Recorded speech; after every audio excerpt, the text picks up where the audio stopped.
Well, howdy there, Internet people. It's Belle again.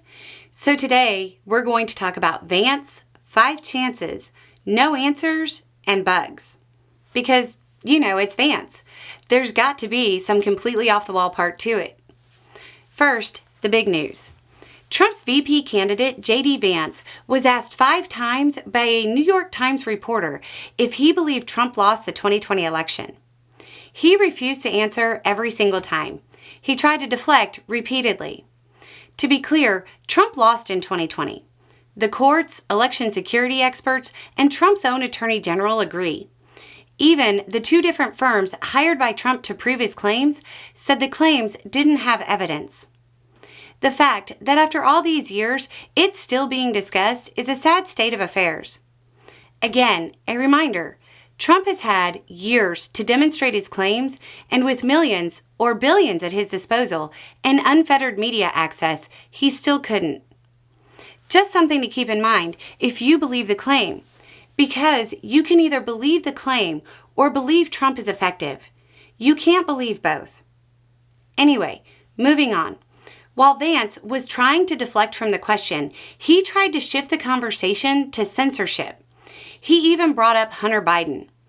But one thing I found interesting was when he said, quote, "When our own technology firms engage in industrial-scale censorship, by the way, backed up by the federal government, in a way that independent studies suggest affect the votes."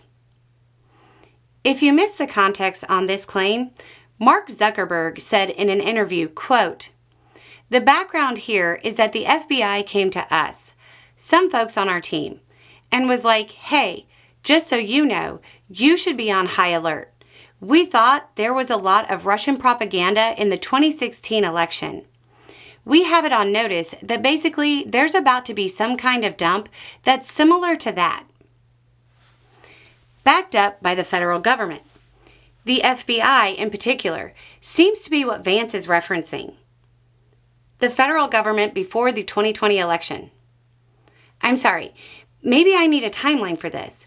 He's talking about prior to the 2020 election, because he's saying it affected the votes. So, then when Trump was in charge.